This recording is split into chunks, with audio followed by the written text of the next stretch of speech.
Hello बच्चों, तो स्वागत है आपका पैराडाइज कोचिंग इंस्टीट्यूट में। एक वह जगह जहां आपको बहुत सारी चीजें सीखने, समझने और पढ़ने को मिलेंगी। तो लास्ट लेक्चर में हम थोड़े वर्ड प्रॉब्लम्स किए थे, linear equation in one variables, class 8 chapter 2 के।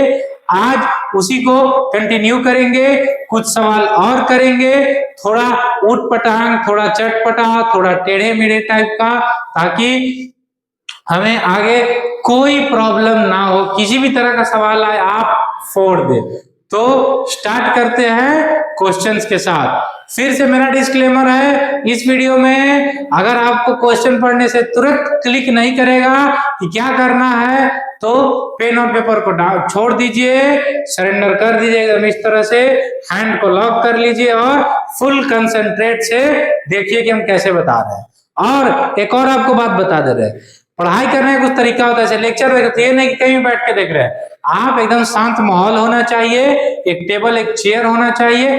अगर टेबल चेयर आपके पास नहीं, अफोर्ड नहीं कर पाते हैं, तो एक छोटा सा टेबल आता है, बेड टेबल। बेड टेबल रख लीजिए, आप उसे जमीन पर बैठ सकते हैं, बेड पर बैठ सकते हैं, और हेडफोन जरूर लगा के पढ़िएगा। नहीं तो बगल से कोई गाड़ी जाएगा, कोई कहेगा चाय लाओ, कोई पानी लाओ, तो आपका ध्यान इसी सब पे जाएगा। इसीलिए हेडफोन जरूर लगाइए और टेबल पर एकदम आराम से स्ट्रेट होके बैठिए, ध्यान से एकदम हैंड लॉक कीजिए और कंसंट्रेट कीजिए फुल एंड फुल बोर्ड पर। आप बस इतना कीजिए, उसके बाद समझाना हमारा गारंटी। उसके आपको बस इतना काम करना है, बाकी काम मेरा। चलिए ठीक है, स्टार्ट करते हैं आज कुछ क्वेश्चंस के साथ। क्या कर रहा है क्वेश्चन? क्वेश्चन कर रहा है, Rohit is now 1/3 of his father's as. Rohit जो है अपने पिताजी का 1/3 है, 1/3 है। तो ऑब्वियसली बात है, बेटा तो बाप से छोटा ही होगा। ऐसा तो कभी नहीं सुने होंगे कि बेटा जो है बाप से बड़ा हो गया, कि बेटा है 10 साल का, बाप कितना है 5 साल का। ऐसा हो सकता है? कभी नहीं। इररिलेवेंट टाइप का क्वेश्चन भी कोई फ्रेम नहीं करता है। हालांकि ये क्वेश्चन है, लिखने के लिए हम कुछ भी लिख देंगे और हर क्वेश्चन का कोई ना कोई सॉल्यूशन जरूर ही होगा, लेकिन इररिलेवेंट टाइप का क्वेश्चन कोई नहीं फ्रेम करता है। तो कह रहा Rohit is now 1/3 of his father's age. तो पहले हम क्या बोले, पूरा क्वेश्चन सॉल्व कर, पढ़ना है ध्यान से। आफ्टर 12 ईयर, 12 ईयर्स का बात क्या बता रहा? लास्ट लेक्चर में एक तो पढ़ाए थे अमिता और राकेश का करके, क्या था उसमें? वो 4 साल बाद का था। तो क्या किए थे? +4 किए थे। ये क्या है? 12 ईयर्स के बाद का है। तो क्या करेंगे? +12 कर देंगे। The age of Rohit father will be twice the age of Rohit. कह रहा है अभी रोहित के फादर से रोहित 1/3 है, मतलब 1/3 है, और 12 years, after 12 years Rohit father will be twice the age of Rohit. Rohit से दुगुना रहेंगे रोहित के फादर का एज। तो फाइंड देयर प्रेजेंट एज, आज का एज बता रहा है। आज का कौन सा एज है? जहां पर रोहित अपने फादर से 1/3 है, मतलब जहां रोहित के फादर रोहित के 3 टाइम्स है। चलिए, अगर कंफ्यूजन हो रहा होगा तो ज्यादा कंफ्यूज होने की जरूरत नहीं है, बस जैसे जैसे हम पढ़ा रहे हैं सवाल बनवाते जा रहे हैं, सवाल बनाते जाइए। क्या कह रहा है? Rohit is now 1/3 of his father's age. तो क्या करेंगे? Let the age of father be x, then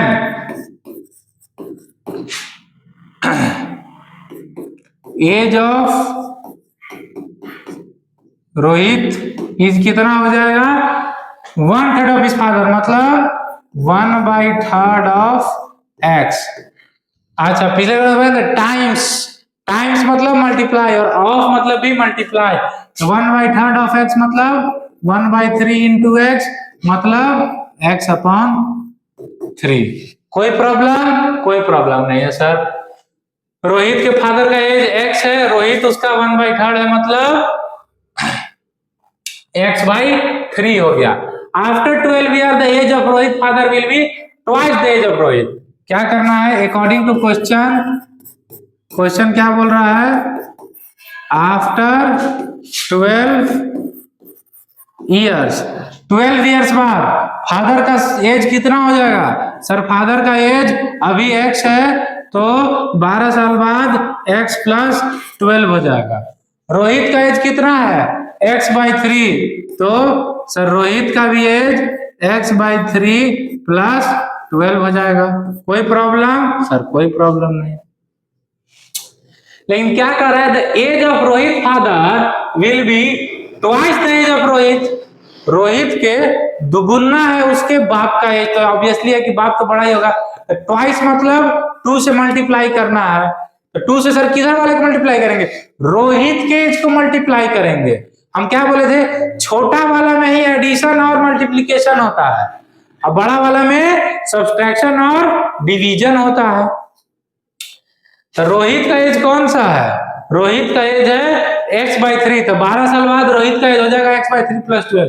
इसमें 2 से मल्टीप्लाई कर देंगे तो रोहित के फादर का एज हो जाएगा 12 साल बाद का बता रहा है। हो गया, बस इक्वेशन बन गया, इक्वेशन बन गया, क्वेश्चन सॉल्व। अब यहां से x का वैल्यू निकालेंगे और उसके बाद फादर का एज इतना ही हो जाएगा, उसमें 3 से डिवाइड कर देंगे, रोहित का एज हो जाएगा, बात खत्म। फटाफट सॉल्व कर देते हैं। x plus 12 is equals to 2 times कितना हो जाएगा, x प्लस 3 12 12 3 36,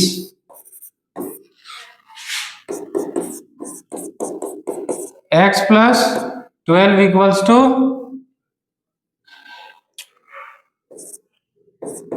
2x प्लस 36 दूनी 72 बाई 3 इधर आ जाएगा, ये हो जाएगा 3x plus 12 3 36 is equal to 2x plus 72, इधर हो जाएगा 3x minus 2x is equal to 72 minus 36, इधर हो जाएगा x इक्वल टू 72 में से 36 गया 36,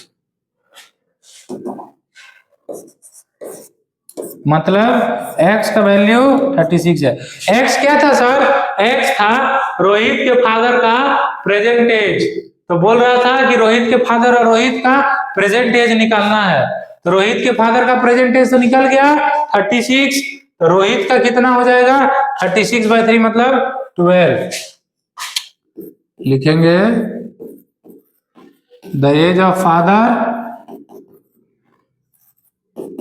is 36 and age of Rohit is 36 upon 3 means 12। कोई दिक्कत, कोई दिक्कत नहीं, hence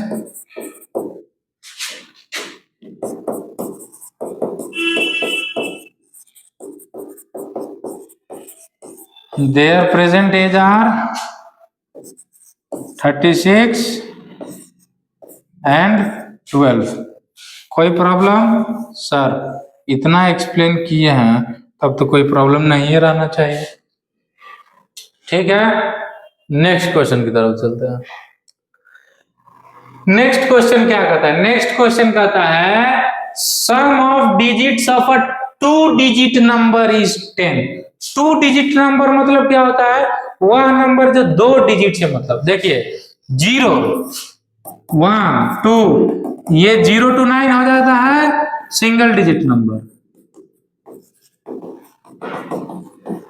अब इसके आगे 10 11 12 13 up to infinite, up to 19 नहीं सॉरी 20 नहीं 99, 10 to 99 ये क्या हो गया, 2 डिजिट नंबर हो गया। इसी तरह से 100 से लेके 999 तक 3 डिजिट नंबर है। खैर चलिए, अभी आप लोग को हम डिजिट नहीं बता रहे, बस बता दें 2 डिजिट नंबर क्या होता है। 2 डिजिट नंबर मतलब जो 2 डिजिट से मिलकर बना है। तो क्या कह रहा है, the sum of digit of a 2 digit number is 10, मतलब कोई 2 नंबर है उसका सम 10 है। तो इस तरह से हम ये बता सकते हैं कि let the one number be x, then हाँ ठीक है, x और 10 बाई x आ जाएगा, फिर उसके बाद वंस में हो जाएगा x और टेंस में हो जाएगा 10 बाई,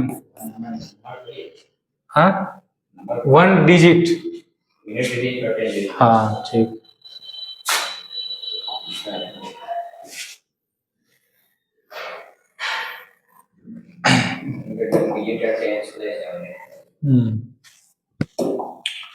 चलिए ठीक है, देखते हैं अब क्या आ रहा है। Sum of digit of a 2 digit number is 10।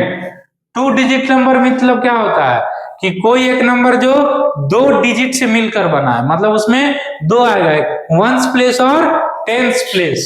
और उसके बाद क्या बोल रहा है question, when we interchange the digit, मतलब वंस प्लेस वाला को टेंस प्लेस में डालेंगे और टेंस प्लेस वाले को वंस प्लेस में डालेंगे, it is found that the resulting new number is greater than the original number by 18। ठीक है, मतलब जो वंस और टेंस डिजिट का है उसको जब अगर हम इंटरचेंज कर देंगे तो जो नया नंबर है वो पुराना नंबर से 18 मोर है, तो ओरिजिनल हमको निकालना है, मतलब जो इंटरचेंज किए वो नहीं निकालना, इंटरचेंज करने से पहला वाला नंबर निकालना है। तो इस तरह का जब भी आए 1 डिजिट 2 डिजिट्स, तो हम लोग को वंस प्लेस और टेंस प्लेस का बहुत ध्यान रखना है। ठीक है, जैसे यहां पर हम क्या मानते हैं, हम वंस प्लेस पर मान लेते हैं x। अब देखिए दोनों का सम है 10। देखिए अब आपको नॉर्मल अगर कोई दिएगा कि 2 नंबर का सम 10 है, तो एक को x मानिएगा तो दूसरा को क्या मानिएगा 10 माइनस x। तो यहाँ कोई 2 अलग अलग नंबर नहीं है, यहाँ दोनों एक ही नंबर का डिजिट है, तो इसको भी मानेंगे यही, लेकिन अलग अलग नंबर नहीं, ये डिजिट है। तो let the ones place digit be x, मतलब वंस प्लेस पर जो डिजिट है उसको x मानेंगे, एंड नहीं लिखेंगे देन, क्योंकि दूसरा मानना नहीं है, पहला x है तो दूसरा ऑलरेडी 10 माइनस x होगा क्वेश्चन के तहत। Then the tens place digit is 10 minus x। कोई प्रॉब्लम? कोई प्रॉब्लम नहीं, मतलब यहाँ हम थोड़ा सा लिख दे रहे हैं कि टेंस प्लेस और वंस प्लेस होता है ना, वंस, टेंस, 100, 1000, तो वंस प्लेस पर हम मान लिए x और टेंस प्लेस पर मान लिए 10 माइनस x, माने 10 माइनस x माने नहीं होगा ही, क्योंकि दोनों का सम 10 है। ठीक है, तो अगर कोई बोलेगा कि नंबर है क्या, एक्चुअली ओरिजिनल नंबर क्या है, तो कैसे निकालेंगे? अच्छा, अगर आप बोलते 46, तो ये तो समझ में आ रहा है, ठीक है 46 है, 54 है, लेकिन यहाँ x और y में है, तो क्या करा, 10 को 10 से मल्टीप्लाई करेंगे, 1 को 1 से मल्टीप्लाई करेंगे, 100 प्लस को 100 से मल्टीप्लाई करेंगे। 46 का मतलब क्या होता है? 46 का मतलब ये ना होता है कि 4 इंटू 10 प्लस 6 इंटू 1। कोई प्रॉब्लम नहीं, तब ना जाके होता है 4 इंटू 10 40 प्लस 6 इक्वल्स टू 46। जैसे यहाँ देखिए वंस प्लेस पर क्या है 4, टेंस प्लेस पर 5, तो 5 इंटू 10 प्लस 4 इंटू 1, तो 50 प्लस 4 इक्वल्स टू 54। कोई दिक्कत नहीं। तो क्या समझे कि वंस प्लेस वाले को 1 से मल्टीप्लाई करना है और टेंस प्लेस वाले को 10 से मल्टीप्लाई करना है। ठीक है, कोई दिक्कत नहीं। तो द ओरिजिनल नंबर क्या हो जाएगा देन, अगर वंस प्लेस पर x है, टेंस प्लेस पर 10 माइनस x है, देन द नंबर इज क्या हो जाएगा 10 into 10 minus x plus x into 1। कोई प्रॉब्लम? सर कोई प्रॉब्लम नहीं। 10 इंटू 10 मतलब 100 minus 10x plus x, that is nothing but 100 minus 9x।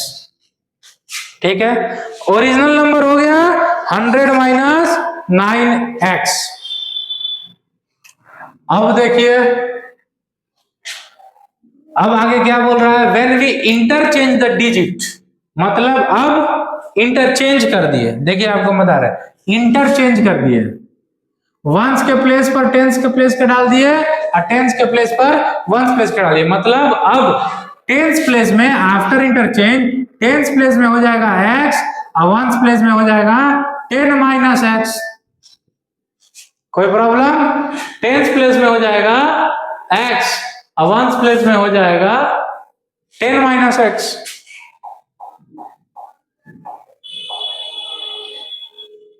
चलिए ठीक है, वो था आफ्टर इंटरचेंज का।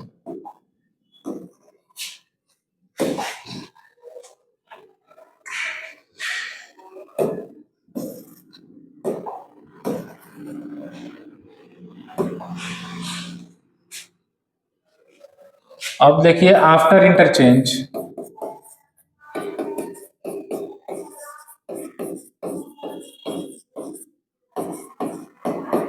नंबर इज क्या हो जाएगा, x इंटू 10, क्योंकि टेंस प्लेस पर चला गया x, plus 10 minus x into 1, क्योंकि 10 माइनस एक्स चला गया वंस प्लेस पर चेंज हो गया। सॉल्व कर दीजिए इसको, 10x प्लस 10 माइनस एक्स, तो ये हो जाएगा 10 प्लस 9x। ओरिजिनल नंबर हो गया 100 माइनस 9x, इंटरचेंज करने के बाद हो गया 10 प्लस 9x। ठीक है, जैसे कि 18 था इंटरचेंज किए 81 हो गया, 84 था इंटरचेंज करने के बाद 48 हो गया।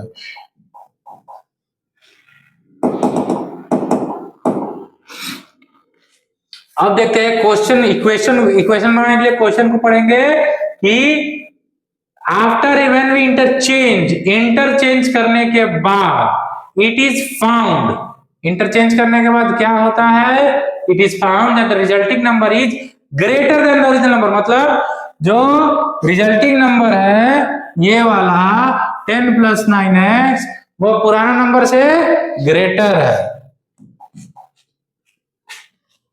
तो according to question the resulting number is greater than the original number, मतलब 10 plus 9x equals to 100 plus 9x plus 18। कोई प्रॉब्लम? ओरिजिनल नंबर से नया वाला इंटरचेंज करने वाला नंबर बड़ा था तो छोटा कौन हो गया, ओरिजिनल नंबर, तो ओरिजिनल नंबर में ही 18 को ऐड कर दिए। अब देखिए, अब क्वेश्चन सॉल्व करेंगे।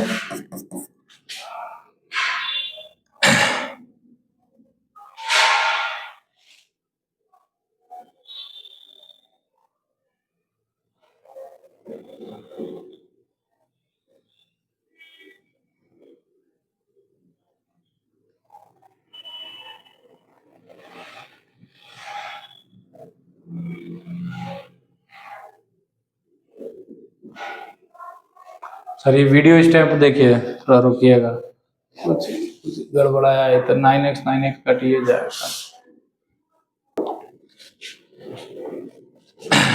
तो हो गया। अब देखिए, अब ओरिजिनल नंबर पता चल गया, इंटरचेंज नंबर पता चल गया। अब क्या करते हैं, अब हम लोग को कुछ नहीं करना, अब बस क्वेश्चन के अकॉर्डिंग हम लोग को इक्वेशन फ्रेम करना है। इक्वेशन फ्रेम कर लिए, उसके बाद क्वेश्चन सॉल्व हो गया, तो कुछ नहीं करना है, करेंगे according to question. When we interchange the digit, interchange करने के बाद it found that the resulting new number is greater than the original number. मतलब जो नया नंबर है 10 plus 9x is greater than 100 minus 9x by 18। अब sir कैसे पता चला कहाँ ऐड करना था, क्या किए, क्योंकि 100 माइनस 9 था ओरिजिनल नंबर छोटा था तो छोटा ही में ऐड करते हैं, ये आप लोग को हम बता ही दिए थे। तो जो निकालना है क्या, x चला गया 9 हो गया 18x इक्वल्स टू, इधर क्या हो गया इधर हो गया 100 plus 18 118 minus 10 that is 18x equals to 108। तो x का वैल्यू आ गया 108 अपॉन 18। कोई प्रॉब्लम? कोई प्रॉब्लम नहीं। अब देखेंगे कि सर जा रहा है कि नहीं। 108 अपॉन 18 हो गया x का नंबर। अब देखते हैं किसी 8 1 9 8 1 9 दोनों 3 से कट रहा है। 3 6 जा 18 3 3 जा 9 1 6 6 6 जा ठीक।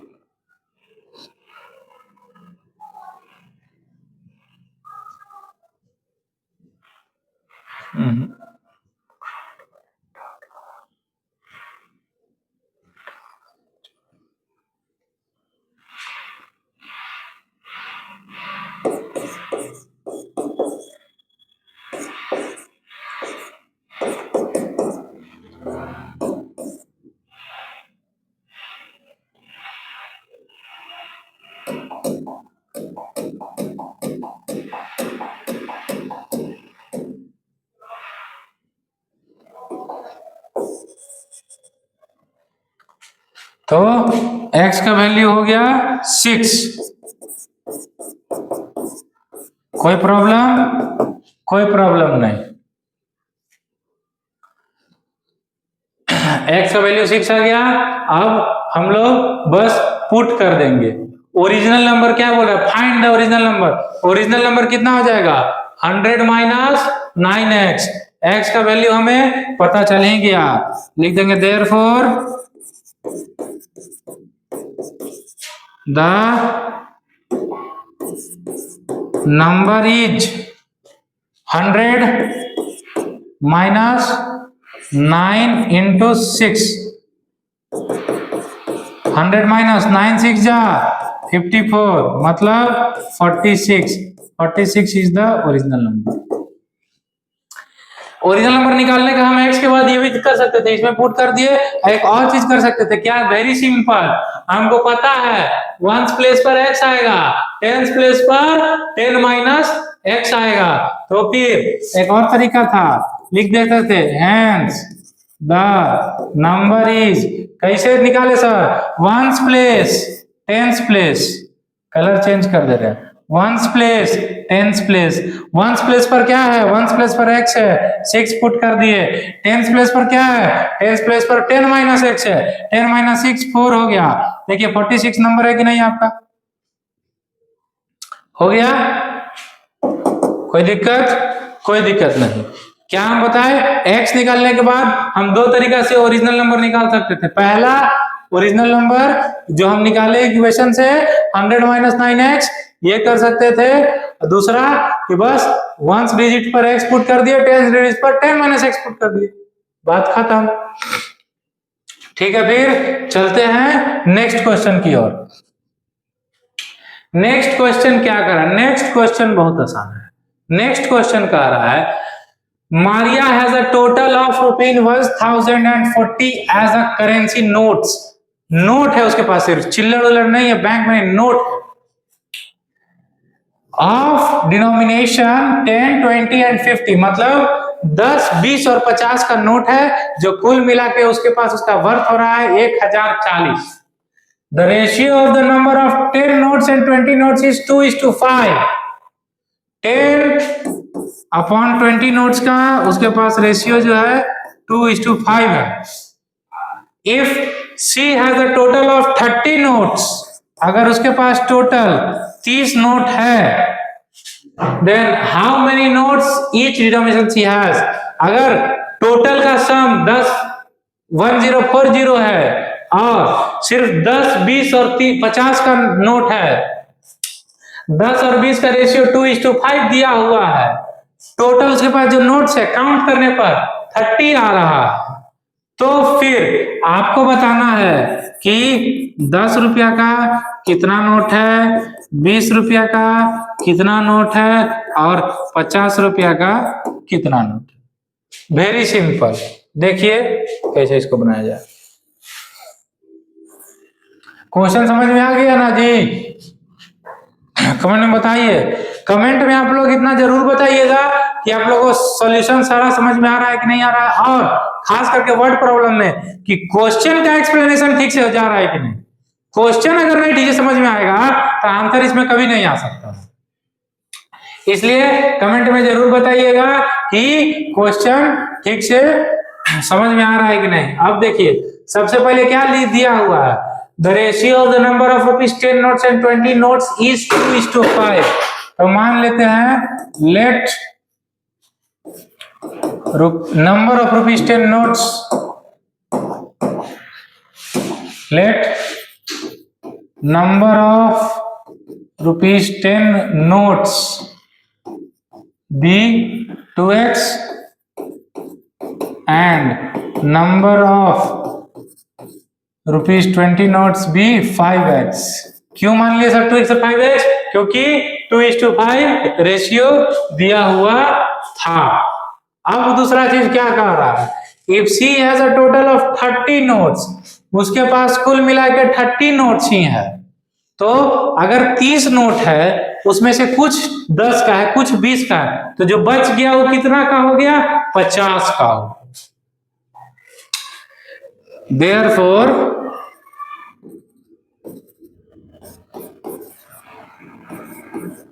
the number of notes of ₹50 is total कितना था 30, 10 का कितना है 2x, 5 का कितना है 5x, तो 50 का कितना हो जाएगा 30 माइनस 2x प्लस 5x। कोई प्रॉब्लम नहीं। क्यों किया सर, 3 तरह का उसके पास नोटिस था, 10 का 20 का 50 का। 10 का हमको पता चल गया 2x है, 20 का पता चल गया 5x है, तो 50 का कितना होगा, इन दोनों को जोड़िए 30 से घटाइए, जितना आ गया उतना 50 का नोट। तो कितना हो जाएगा 30 माइनस 5 2 7x। तो अब यहां से हमको नंबर ऑफ नोट्स ही पूछ रहा है कि 10 का कितना है, 20 का कितना है, 50 का कितना है। तो हम बता दिए कि सर 10 का है 2x, 20 का है 50x और 50 का है 30 माइनस 7x। अब बस इक्वेशन निकालेंगे, x का वैल्यू आ गया, तीनों में पुट करते जाएंगे और हमारा वैल्यू आ गया। If C has a total of 30 notes, how many notes is it? हो गया। अब क्या बोल रहा है, एक और पॉइंट छूट गया हमारे पास, क्या था, Maria has a total of 1040 as a currency according to question 1040 है। अच्छा अगर कोई कह रहा है 10 का मेरे पास 5 नोट है तो उसका वैल्यू कितना होगा, 10 into 5। 100 का अगर 10 नोट है तो कितना हो जाएगा 100 into 10। अब 10 का 10 नोट है तो उसका वैल्यू होगा 10 into 10 मतलब 100। और 2000 का 10 नोट है जो कि नहीं है, मान लीजिए 500 का 10 नोट है, तो 500 into 10 मतलब 5000। तो ये नहीं है कि जित नंबर ऑफ नोट है तो वैल्यू सेम होगा, नंबर ऑफ नोट है लेकिन एक नोट का वैल्यू अलग है, तो टोटल का वैल्यू चेंज हो जाएगा। यहां वैल्यू ही दे रहा है, अकॉर्डिंग टू क्वेश्चन क्या करेंगे, 10 का नोट कितना है 2x, तो एक नोट का वैल्यू 10 रुपया, 2x नोट का वैल्यू 10 into 2x। 20 नोट है, 20 का नोट का है 5x, तो 20 into 5x plus 50 into 30 minus 7x। इन सब का सम हो जाएगा 1040। बस ये इक्वेशन जिसको समझ में आ गया उसका बेड़ा पार। क्या था, 10 का था 2x नोट, तो 2x into 10 कर दिए, 20 का था 5x तो 5x into 20 कर दिए, और 50 का था 30 माइनस 7x तो 50 into 30 माइनस 7x कर दिए, टोटल 1040 हो गया। अब देखिए 10 into 2x 20x plus 5 into 20 100x plus 5 3 जा 15 00 माइनस 5 7 जा 35 0x इक्वल्स टू 1040। कोई प्रॉब्लम सर? कोई प्रॉब्लम नहीं।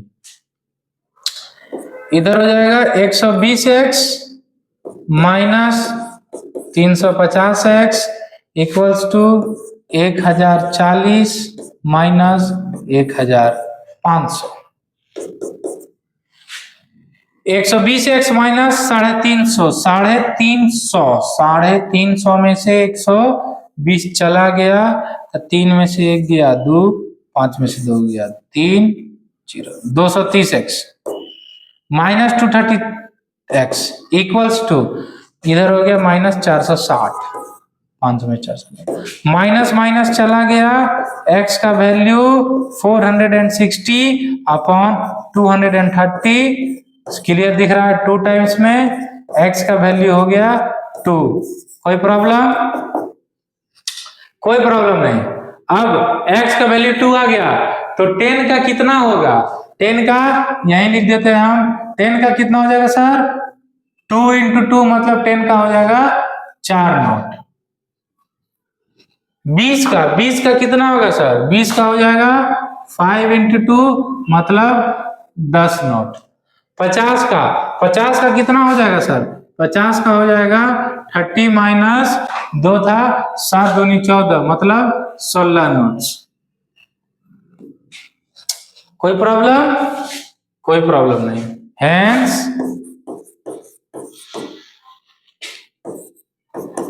₹10 का हो जाएगा 4 नोट, ₹20 का हो जाएगा 10 नोट और ₹50 का हो जाएगा 16 नोट।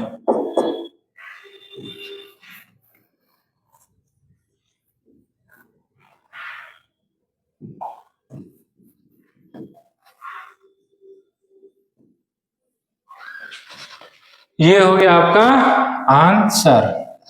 कोई प्रॉब्लम? कोई प्रॉब्लम नहीं सर। अब चलते हैं नेक्स्ट क्वेश्चन की तरफ। नेक्स्ट क्वेश्चन क्या कर रहा है? 1/4 of the total number of a student in a class are in maths lab, 1/3 are in physics lab, 1/3 are in chemistry lab and 10 are in biology lab। मतलब 4 class है। एक class का बच्चा 4 lab में, maths lab, physics lab, chemistry lab and biology lab में थोड़ा थोड़ा करके बांट दिया गया है। अब पूछ रहा है how many students are there in the class. मतलब वह बच्चे लोगों को, चिल्ड्रंस को जो 4 क्लास में बांटा गया है तो उस क्लास का स्ट्रेंथ कितना था ये पूछ रहा है। तो चलिए निकालते हैं।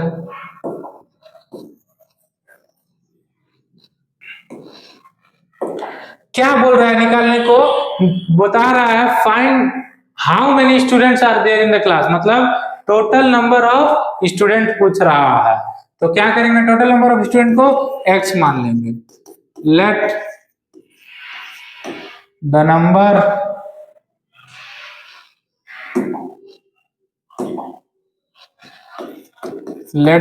of student in class be x। कोई प्रॉब्लम? कोई प्रॉब्लम नहीं। अब क्या बोल रहा है? अब बस देखते जाइए। 1/4 of total number of student, 1/4 मतलब 1/4, 1/4 of total number of student are in maths lab. अब देखिए यहां से हम लिखते जाएंगे। मैथ्स लैब में कितना बोल रहा है? मैथ्स लैब में बोल रहा है सर टोटल का 1/4 मतलब 1/4 of x, that is nothing but x upon 4।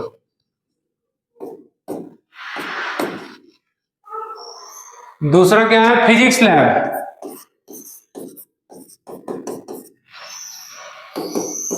Physics lab में कितना बोल रहा है sir? 1/3 of x, that is nothing but x upon 3। तीसरा क्या बोल रहा है sir? Chemistry lab.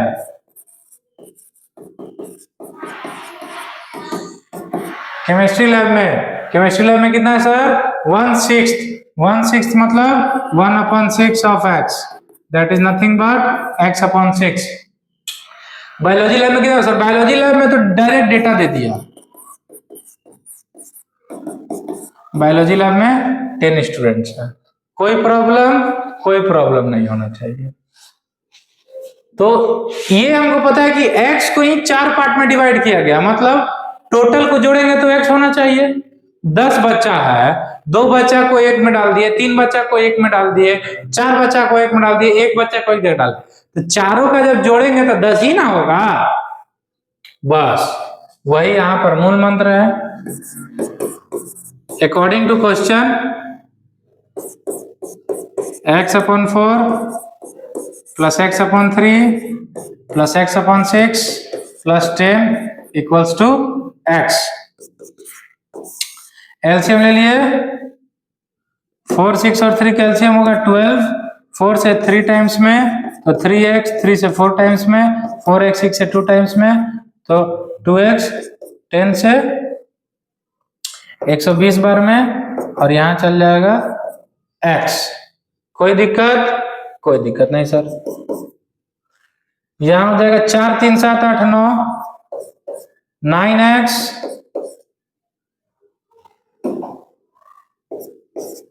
Plus 120 is equals to 12x, क्योंकि 12 इधर डिनोमिनेटर था, उधर जाके मल्टीप्लाई हो गया। 9x minus 12x equals to -1/20।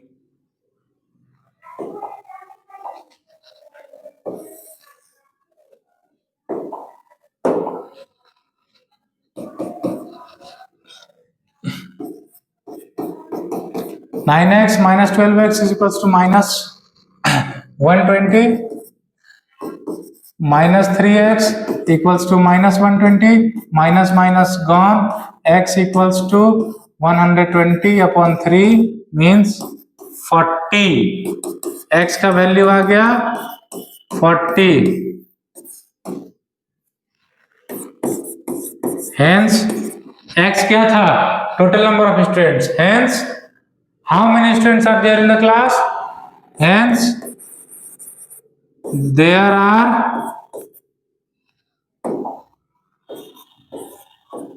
40 students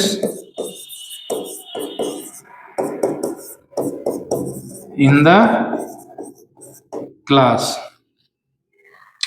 कोई प्रॉब्लम नहीं। अब आते हैं नेक्स्ट क्वेश्चन की तरफ। नेक्स्ट क्वेश्चन क्या है, the denominator of a rational number is 1 more than the numerator, मतलब न्यूमरेटर से डिनोमिनेटर एक अधिक है। इसका मतलब न्यूमरेटर अगर 5 है तो डिनोमिनेटर 6, न्यूमरेटर 8 है तो डिनोमिनेटर 9। तो if the numerator is reduced by 2 and the denominator is increased by 3, अब देखिए क्या बोल रहा है, न्यूमरेटर को 2 से घटा दिया और डिनोमिनेटर को 3 से बढ़ा दिया, तो रैशनल नंबर हो जाएगा 1/4। Then find the rational number. ये हमको बहुत आसान लग रहा है। इस क्वेश्चन के लिए हमारा रिकमेंडेशन आपके लिए रहेगा कि इस वीडियो को पॉज कीजिए और इस क्वेश्चन को सॉल्व कीजिए।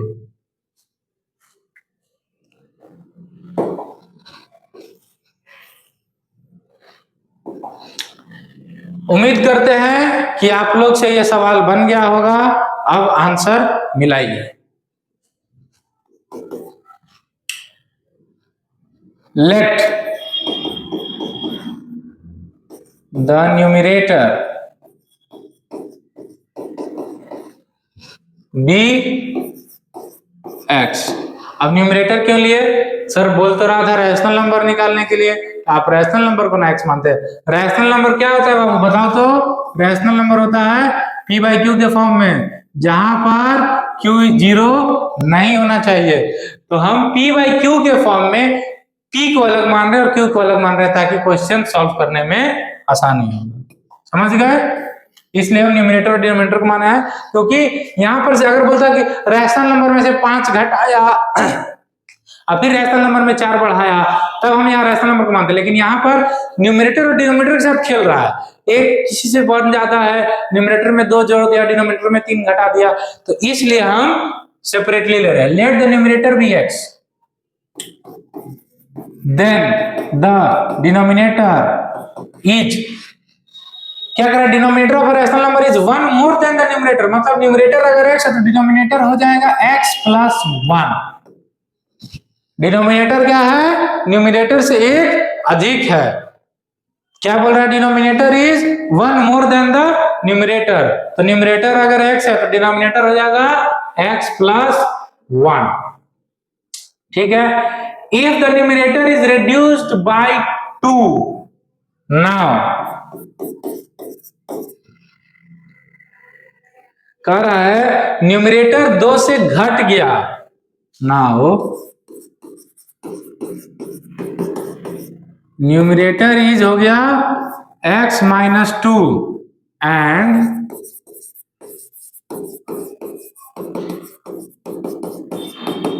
डिनोमिनेटर हो गया इंक्रीज्ड बाय 3।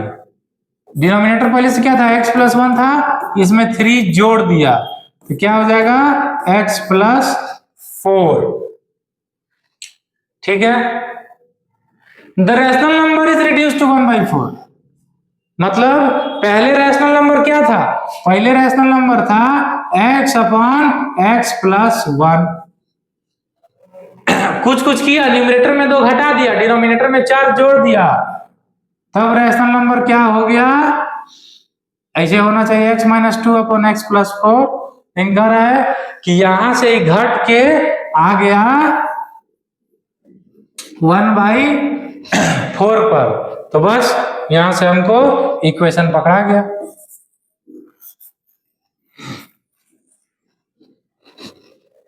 क्या कह रहा है कि न्यूमरेटर में जब 2 माइनस कर दिए तो न्यूमरेटर हो गया x माइनस 2, और डिनोमिनेटर में प्लस 3 कर दिया तो हो गया x प्लस 4। तो ये करने के बाद रैशनल नंबर घट के हो गया 1/4। तो according to question x minus 2 upon x plus 4 equals to 1/4। कुछ नहीं करना है, cross multiplication, 4x minus 4 2 8 equals to x plus 4। 4x minus x equals to 4 plus 8, 3x equals to 12, x equals to 12/3 means 3 4 जा, x का value आ गया 4। कोई समस्या, कोई समस्या नहीं। x का वैल्यू 4 आ गया, कह क्या रहा है, फाइंड द रैशनल नंबर। अच्छा सर, x का वैल्यू 4 है तो न्यूमरेटर हो गया 4, x का वैल्यू 4 है तो डिनोमिनेटर हो गया 4 plus 1, that is 5। Hence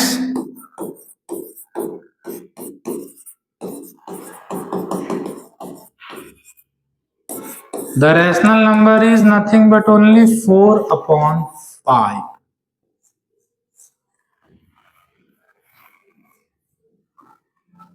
This is your answer. ठीक है,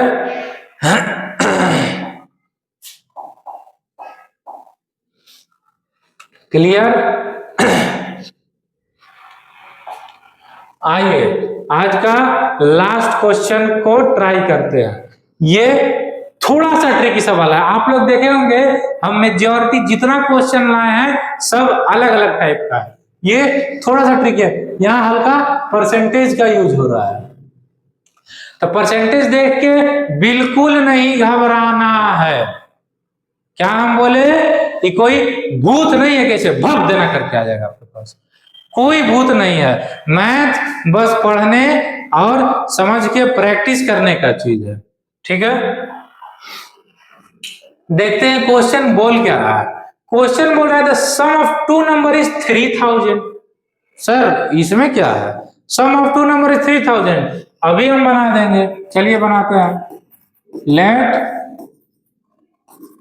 one number be x, then other is 3000 minus x. ये कौन बड़ा बात था?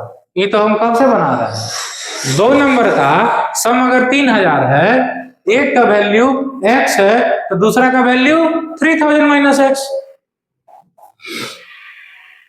अब देखते हैं क्या कह रहा है question. If 8% of one number is equal to 12% of the other. क्या बोल रहा है? एक नंबर का 8% दूसरे नंबर का 12% के इक्वल है। बहुत सिंपल। इंग्लिश तो समझ में आता है। क्या कर रहा है? 8% ऑफ वन नंबर, जो एक नंबर है उसका जो 8% है वह दूसरे नंबर के 12% है। तो फाइंड द नंबर। बस देखिए अकॉर्डिंग टू क्वेश्चन क्या कह रहा है। देखिए अभी जो लाइन इंग्लिश है बस वही लिखे, उसके बाद हम बताएंगे कि ऑफ के जगह पर क्या करना है, परसेंटेज की जगह पे क्या करना है। क्या कह रहा है? 8% ऑफ वन नंबर को क्या माने हैं? x equals to 12% of other number. 12% of other नंबर कितना है? 3000 माइनस एक्स। कोई दिक्कत? सर कोई दिक्कत नहीं है। 8% of x equals to 12% of 3000 minus x. अब देखिए सर ऑफ का मतलब मल्टीप्लाई होता है। अब परसेंटेज कहाँ? देखिए परसेंटेज आप लोग का स्कूल में भी आता है। 8%, 9%, 8%, 9% तो खैर किसी को आना भी नहीं चाहिए, यहाँ बस एग्जाम्पल में दिया हुआ है। 33% मिनिमम होता है पासिंग के लिए, आना चाहिए 90%, 95%। हम गारंटी लेते हैं बढ़िया से एकदम पढ़ाई कीजिए। 90% तो मतलब बिना रिवीजन के आएगा, खाली मेरा वीडियो देख के पढ़ने से लोग 90% आ जाता है। तो परसेंटेज हमेशा कितना में होता है? 100 में होता है। Percentage is always in 100। Percentage is always out of 100 हम लोग निकाल। अब देखिए 8% मतलब 8/100। कोई किसी को कहे कि एक बच्चा को 60% आया है, इसका मतलब उसको 100 में 60 नंबर आया है। 60% is nothing but equal to 60/100। एक बच्चे को 95% आया है, वह टॉपर है। वह जो बच्चा 95% वाला, वह हमेशा नियम के हिसाब से पैराडाइज कोचिंग इंस्टीट्यूट का लेक्चर देखता था, प्रैक्टिस करता था, तो उसको 95% आ गया। ये 60% वाला कौन है? ये भी हमारा ही बच्चा है, लेकिन ये कभी कभी देखता है, कभी कभी पढ़ता है, कभी कभी छोड़ देता है। सोचता है कि भाई बकार बकार बकार खाली करते रहता है मास्टर, इसको कुछ पढ़ाने आता है। जा रहे हैं हम कौन सा वीडियो देखेंगे? तो थंबनेल देखेगा कि रैशनल नंबर इन 19 मिनट्स, फलाना चैप्टर इन 10 मिनट। ये पूरा इंटायर चैप्टर पढ़ा दिया 20 मिनट में, तो फिर 20 मिनट लाइक नंबर भी आएगा लोग को। इसीलिए आराम से पढ़िए और ये नंबर स्कोर कीजिए। तो ये हमारा पैराडाइज कोचिंग इंस्टीट्यूट का बच्चा जो कि हर एक लेक्चर को बढ़िया समझता है, पढ़ता है, देखता है। जिस को होमवर्क दिए उस क्वेश्चन को होमवर्क में भी बनाता है, फिर प्रैक्टिस करता है, और फिर आने वाला समय में हम डिस्क्रिप्शन में भी कुछ क्वेश्चन देंगे, उसको भी प्रैक्टिस करेगा, फिर से रिवीजन करेगा। कुछ हम नोट में इंपॉर्टेंट पॉइंट देते गए, वो सब लिखेगा, तभी ना 95% आएगा। ऐसे थोड़ी आएगा। तो 95% का मतलब है कि वो बच्चा 100 में 95 स्कोर किया है। 100% हम करें कि बच्चा पैराडाइज कोचिंग इंस्टीट्यूट का है। चलिए, तो समझ में आ गया परसेंटेज मतलब परसेंटेज को कैसे कन्वर्ट करते हैं। तो 8% मतलब 8/10 100 हो गया।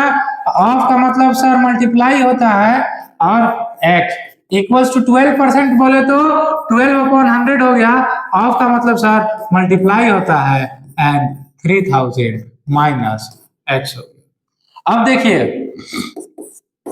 यहां हो गया 8x/100, यहां हो गया 12 × 3000 माइनस एक्स अपॉन 100।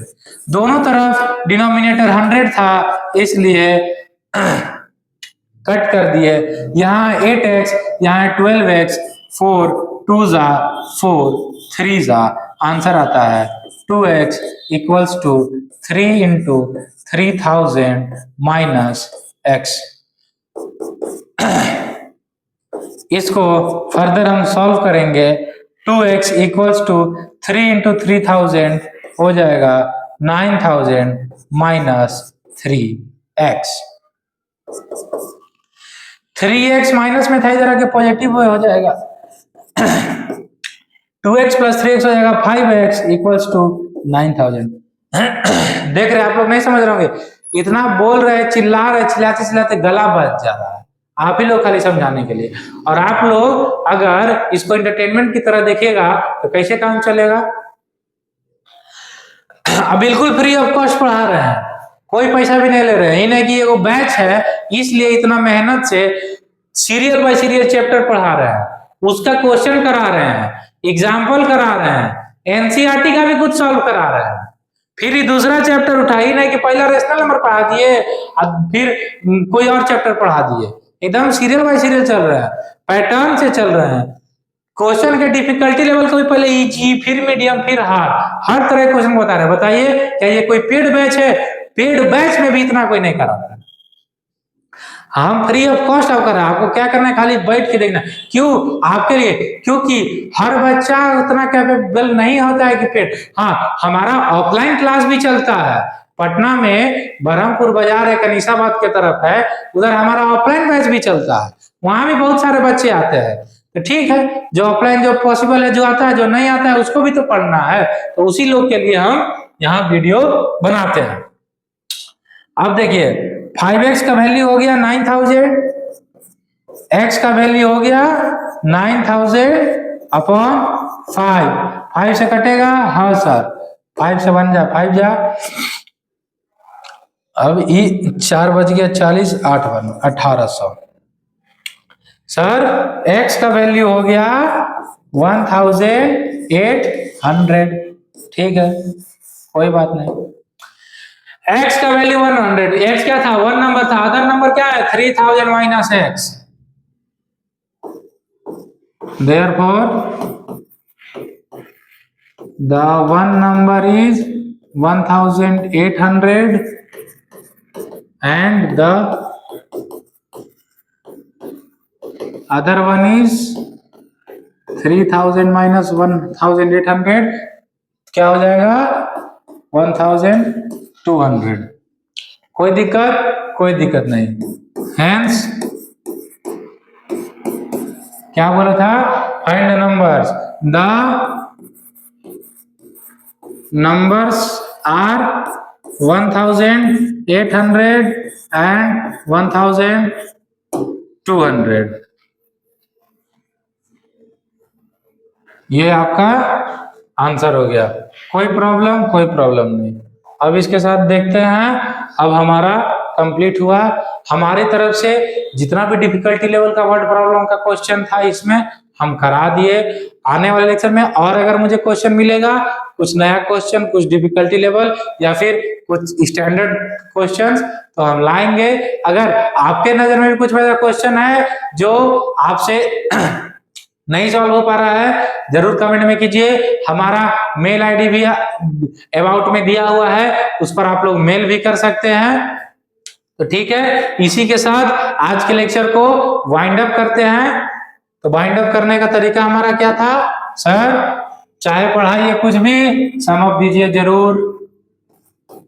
क्यों? रिवीजन का एक ही मूल मंत्र है, जो पढ़े हैं बार बार रिवीजन करना है और लिमिटेड चीज को बार बार पढ़ना। देखिए हम जितना क्वेश्चन सब करा रहे हैं, इसी क्वेश्चन को बार बार कीजिए, इसी क्वेश्चन को बार बार कीजिएगा, फटाफट सारा क्वेश्चन एग्जाम में बनते जाएगा। सम अप क्या किए सर, हम लोग वर्ड प्रॉब्लम्स किए। वर्ड प्रॉब्लम ज्यादा, कुछ इंपॉर्टेंट क्वेश्चंस किए जो कि थोड़ा टेंशन वाला था, और उसके बाद क्वेश्चंस रिलेटेड टू परसेंटेज भी किए। Questions related to percentage in linear equation with one variable. और क्या, और आप लोग को हमें होमवर्क देते हैं हमेशा की तरह कि जो कर रहे हैं उसी को प्रैक्टिस करना है और कुछ नहीं करना है, ठीक है। तो इसी के साथ इस लेक्चर को कंप्लीट करते हैं। आने वाले लेक्चर में और भी टॉपिक्स और इंटरेस्टिंग क्वेश्चंस के साथ मिलेंगे, ठीक है। थैंक यू, इतना देर मन लगा के आप लोग पढ़े। आप लोग का मेहनत के धन्यवाद, आप ही लोग हकदार हैं। मुस्कुराते रहिए, हंसते रहिए, खेलते रहिए, स्वस्थ रहिए, पढ़ते रहिए। मिलते हैं नेक्स्ट लेक्चर में। बाय।